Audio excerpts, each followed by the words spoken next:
Halo, assalamualaikum warahmatullahi wabarakatuh. Welcome back dengan aku Putri Maulida. Masih sama, aku sebagai mahasiswa Fakultas Ilmu Pendidikan Universitas Negeri Yogyakarta, Prodi Pendidikan Guru Sekolah Dasar Angkatan 2020. Nah, di video kali ini aku akan sedikit melakukan sebuah terobosan atau biasa kita sebut dengan gerakan interaktif yang dalam hal ini berbentuk video mengenai beberapa hal terkait dengan permasalahan yang aku temukan dalam salah satu siswa di sekolah dasar mengenai kesulitan belajar yang dia alami. Nah, di sini tujuannya yaitu untuk memenuhi tugas pendidikan psikologi atau psikologi pendidikan terkait dengan kesulitan belajar yang dialami oleh siswa atau analisis kesulitan belajar yang dialami oleh siswa. Nah, kebetulan siswa yang aku analisis ini memiliki kesulitan belajar atau memiliki masalah yaitu terkait dengan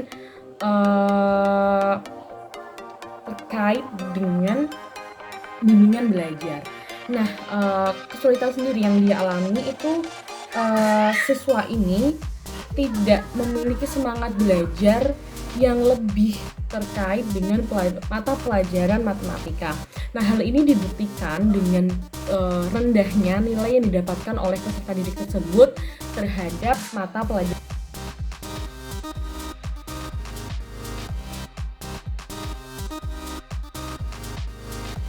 Banyak sekali berikan alternatif bantuan yang bisa dilakukan yang sudah saya tuangkan dalam laporan saya. Nah, pada kali ini saya akan mencoba untuk membuat sebuah terobosan mengenai video interaktif terkait dengan kesulitan belajar yang dialami oleh siswa. Nah, hal ini aku dukung dengan pembuatan media berbentuk ular tangga. Aku akan tampilkan medianya seperti ini. Mungkin bisa aku nah, seperti ini medianya, semoga bisa terlihat. Nanti juga akan aku share aku tampilin ya si gambarnya di atas ini. Nah, di situ terbukti menggambarkan adanya sebuah media berbentuk ular tangga yang dapat mendukung untuk sebagai media dalam mata pelajaran matematika yang dapat diberikan oleh guru kepada siswanya ketika menjelaskan pelajaran matematika. Nah, karena siswa tersebut masih kelas rendah, maka masih sangat mudah dalam pengaplikasian si media ular tangga ini untuk diaplikasikan kepada siswa kayak gitu. Nah, untuk cara-cara mainnya sendiri akan aku sampaikan secara lisan dan nanti juga akan aku tulis secara tertulis yang ada di atas ini. Bisa aku sebutkan dulu ya, bisa aku jelaskan dulu terkait dengan media yang bisa diberikan kepada siswa. Nah, untuk cara mainnya sendiri adalah sebagai berikut. Jadi di sini akan dibentuk dengan jadi satu media ular tangga dimainkan oleh dua kelompok, masing-masing kelompok berisikan 3-6 orang.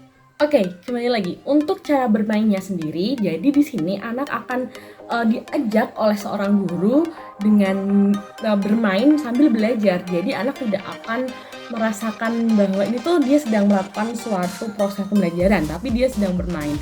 Nah, hal ini bisa menjadi salah satu media yang dapat digunakan agar anak itu bertambah motivasinya ketika mempelajari pelajaran matematika. Nah, untuk cara mainnya sendiri sama seperti halnya dengan permainan ular tangga yang lainnya, dimainkan oleh kalau ini kan satu-satu ya. Kalau ini kita di kali ini kita bisa dimainkan dengan dua kelompok, dengan masing-masing kelompok itu 3-6 orang anak. Nah, untuk cara bermainnya sendiri masih sama, ada ular dan ada tangga, jadi tetap sama, yang lain sebagainya. Dan ketika mendapatkan tangga juga dia akan naik, ketika mendapatkan ular mereka akan turun, dan pemenang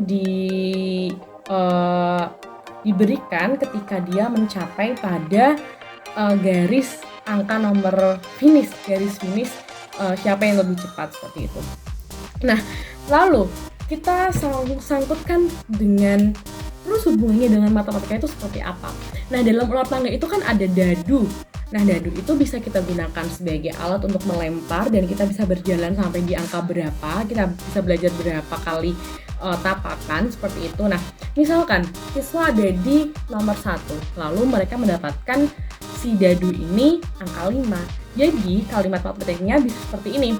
Jika anak ada di angka 5, jika anak ada di angka 1 dan anak mendapatkan poin 5, maka ada di angka berapa anak tersebut akan berhenti. Nah, jadi itu bisa menjadi suatu kalimat matematika. Misalkan 1 berarti 1 tambah 5, maka jadinya 6. Maka anak itu akan berhenti di angka 6. Lalu misalkan mereka mendapatkan tangga naik, maka misalkan mereka ada di angka 6 dan ternyata angka 6 itu naik ke angka 12. Maka berapa kali anak tersebut melompat ke angka 12, berarti angka matematikanya, kalimat matematikanya adalah 6 plus titik-titik sama dengan 12. Nah, begitu juga ketika mereka turun.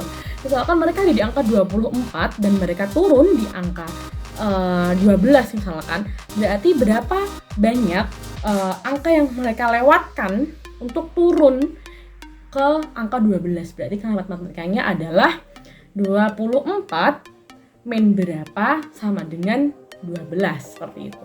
Nah, itu bisa menambahkan daya berpikir kritis seorang peserta didik yang tapi mereka tanpa sadar gitu.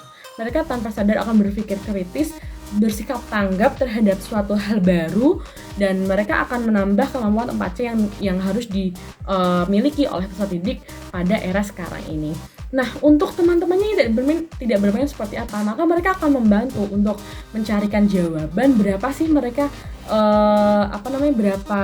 berapa jawabannya yang benar, seperti itu. Nah, untuk hal-hal lainnya terkait dengan bagaimana cara bermainnya itu ketika jadi di per kotak akan ada soal yang mana semua peserta didik yang bermain harus menjawab soal yang terdapat pada kotak tersebut. Ketika dia berhasil untuk menjawab soal tersebut, maka dia akan bisa melanjutkan permainan. Ketika dia tidak bisa menjawab atau menjawab salah, maka dia tidak boleh melanjutkan permainan atau tidak boleh melempar dadu. Nah, hal itu juga bisa didiskusikan terlebih dahulu jawabannya kepada teman-temannya. Oke, seperti itu. Nah, itu merupakan hal yang bisa saya lakukan selaku calon guru dalam menghadapi permasalahan yang saya temukan ketika menemukan anak yang kesulitan belajar, mengalami kesulitan belajar atau bimbingan belajar, terutama pada pelajaran matematika. Nah, semoga video ini bisa membantu kesulitan belajar yang dialami oleh peserta didik, terutama pada kesulitan belajar di mata pelajaran matematika, dan bisa menambahkan kemampuan peserta didik dalam menguasai mata pelajaran matematika. See you di next video.